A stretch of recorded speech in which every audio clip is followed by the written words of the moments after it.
Halo, selamat pagi, siang, sore, malam teman-teman DKV 2 yang mana masih berpusing dengan konstruksi mind mapping, mood board, dan thumbnail sketch. Pada kesempatan kali ini saya akan ngebagi tips tipis-tipis lagi terkait dengan bentuk how to-nya, bagaimana membuat mind mapping, mood board, dan thumbnail sketch, yang mana itu harus satu kesatuan. Jadi saya mau jelaskan untuk nanti di tugas berikutnya pasti kalian akan bertemu dengan tugas saya yang makin absurd, yang mana kalian diharuskan untuk membuat brand atau mengangkat sebuah brand UMKM yang akhirnya itu akan digarap logonya sebagai latihan kalian. Nah, saya mau contohkan sebenarnya sebelum sampai ke mind mapping, bentuk kayak gini mind mapping juga, itu kalian akan bertemu dengan yang namanya brief. Brief, nih, ini ada yang kreatif brief, ada dua tipe, ada kreatif brief, ada brief. Kenapa hal ini penting? Brief ini akan menentukan titik poin apa sih yang mau digarap gitu. Mulai dari namanya, email, produk, sampai pada logo yang akan digunakan. Jadi biasanya brief itu didapatkan dari klien, itu yang disebut sebagai client brief, dan brief yang didapatkan dari atau sudah dibuat menjadi bentuknya seperti ini. Nah, ini namanya creative brief.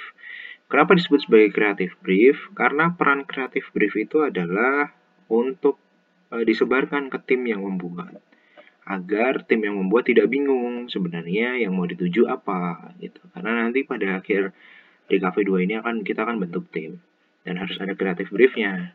Nah, kita mulai dulu pembahasannya di brief. Brief ini biasanya terbagi, yang pertama itu yang kita dapat dari klien, itu yang disebut sebagai client brief. Biasanya dia ngomong cuap-cuap nggak jelas kemana arahnya, kadang ya udah warnanya situ terserah lah, itu namanya client brief. Jadi di sini didefinisikan client brief seperti apa, mintanya seperti apa gitu kan, warnanya mau seperti apa, bentuknya mau seperti apa, ekspektasinya mau seperti apa. Kemudian disederhanakan, dibuat lebih komprehensif dan mudah dibaca serta mudah disebarkan, dibentuklah creative brief. Nah, creative brief ini ada poin-poinnya yang harus diisi atau harus dibentuk. Yang pertama, itu pasti identitas. Yang kedua, itu pengetahuan produknya, mau produknya yang di branding atau perusahaannya yang di branding, itu berbeda. Dua hal yang berbeda. Kemudian dilakukan analisis SWOT. SWOT-nya apa, kekuatan apa, kelemahan apa. Kalian bisa cari di internet bagaimana melakukan analisis SWOT, gitu kan. Kemudian kompetitor, informasi kompetitornya siapa. Ada objektifnya, objektif itu yang hal objektif yang mau dicapai, itu ini biasanya keinginan dari klien juga. Kemudian ada target audiens, siapa yang mau dengar. Kemudian key message atau pesan kuncinya, lebih cantik bersamamu, bersama jilbabmu. Nah, itu biasanya akan jadi tagline. Biasanya. Tapi juga tidak menutup kemungkinan kayak Sprite nyatanya nyegerin. Nah, itu kayak message-nya nyatanya nyegerin. Lebih kalau dijabarkan, misalkan nyatanya nyegerin itu bisa minuman yang menyegarkan, bisa ketika minum itu akan menjadi lebih segar. Sama baik ya, minuman yang menyegarkan. Kemudian ada mandatory element atau brand guidelines. Biasanya mandatory ini akan permintaan khusus dari klien. Warnanya harus ungu karena saya suka ungu misalkan.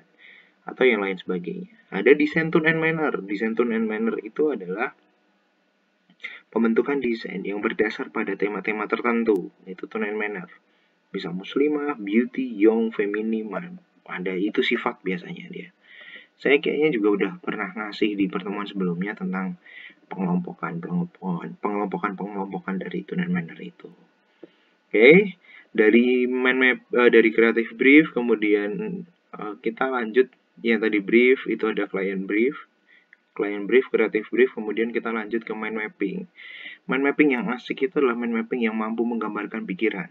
Jadi kalau dilihat dari ide-ide yang sudah kalian udah kalian kirim ke saya, kebanyakan mind mappingnya ya memang seperti itu, masih tahap awal gitu. Tapi kalau udah mind mappingnya pengembangan, itu yang menggambarkan pikiran. Ini contoh yang menurut saya representatif ya, mind mapping ini. Jadi mind mapping itu nggak hanya sekedar tulisan, tapi kalian juga bisa memuat gambar, memuat thumbnail sketch di sini, itu nggak masalah gitu. Malah justru biasanya orang-orang, kayaknya pertemuan kemarin juga saya contohkan bagaimana ketika saya mind mappingin kegiatan salah satu difabel kalian, ya bentuk mind mapping itu kayak gitu. Sehingga ide-ide yang muncul itu kira-kira yang mana itu bisa lebih luas lagi gitu. Bisa dari hal-hal misalkan desain yang digambar mau apa. Ketika di sini misalkan target audiens lah, itu bisa di mind mappingin target audiensnya kemana, strateginya mau apa, planningnya mau seperti apa, kemudian inspirasinya dari mana dan lain sebagainya. Sebanyak mungkin, serigid mungkin, semenarik mungkin untuk bisa mind mapping ini untuk memetakan pikiran kalian. Nah, selesai mind mapping kelar, kemudian dicarilah inspirasinya. Misal kalau ini Gojek, inspirasinya ada apa sih gitu kan, tulisan, gambar segala macem gitu kan, design thinking, audience dan lain sebagainya. Ini langsung contoh karena dia fokusnya ke wilayah wilayah aplikasinya. Jadi moodboard boleh dong menggunakan hasil jadi, sebisa mungkin jangan hasil jadi yang bentuk logo ya, kayak gini jangan. Ini dia agak melenceng. Nah, bentuk logo kayak gini, bentuk logo ini jangan sampai. Justru saya lebih merekomendasikan bentuknya kayak gini. Nah, biasanya mood board itu di bawahnya ada color bar-nya supaya bisa kelihatan warna-warnanya. Nah, warna-warna ini yang nantinya akan menjadi inspirasi bagi warna dalam logo. Tadi kita sudah bahas brief, client brief, creative brief, mind mapping, thumbnailing, itu disusun dari bentuk yang gambar asli. Jangan gambar yang kayak gini. Ini salah dia. Nah, kemudian ini contoh mind mapping yang lain. Mind mapping yang tadi, gitu kan? Oh, itu ternyata all shop, kemudian dia digambarkan bentuknya adalah Liverpool misalkan. Kemudian di mana tempatnya Liverpoolnya, nah itu bisa jadi bahan mind mapping. You will never walk alone, slogannya. Itu kan? Ya, ada banyak hal yang bisa ditampilkan di mind mapping, apapun itu. Yang menjadi inspirasi ide yang berkaitan dengan apa sih yang mau digarap gitu. Itu sampai ke thumbnail, kemudian kalian ketika mood board sudah dibuat, kemudian dibuat bentuk thumbnail sketch-nya ya.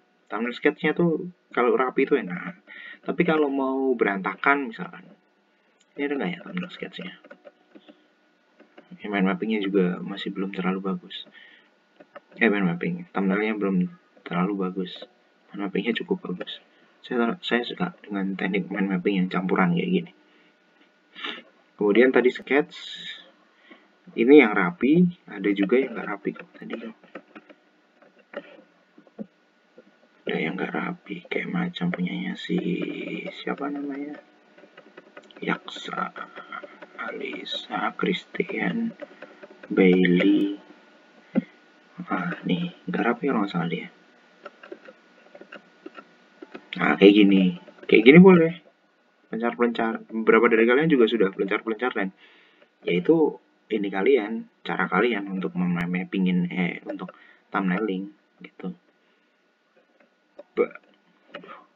Nah, kalian juga teknik yang lain, kalian juga bisa menggunakan millimeter paper atau kertas milimeter untuk membantu kalian dalam membuat logonya. Contoh yang lain, saya coba cari tahu dulu. Nisa Sambal masih tugas itu mana sih? Ini final artnya, digitalnya, manualnya. Jadi kalau udah jadi nanti akan kayak gini, kalian bisa jadi final art, digital, didigitalkan gitu kan. Ini bisa juga singkat kayak gini. Nah, pada tahun kemarin itu saya tidak mengharuskan kalian untuk menghias, tapi pada tahun ini memang saya targetkan untuk menghias supaya ada kreativitas kalian yang masuk di dalamnya. Kita lihat ya, ini salah satu step by stepnya. Jadi ada client brief, ada creative brief. Client brief ini biasanya potongan dari permintaan klien yang nggak jelas, mau kemana lah. Didefinisikan di creative brief. Nah, brainstormingnya itu akan kayak gini, gitu. Thumbnailnya juga cukup banyak, juga sudah menggunakan warna. Kemudian moodboardnya juga dibuat, biasanya warnanya diambil dari gambar-gambar.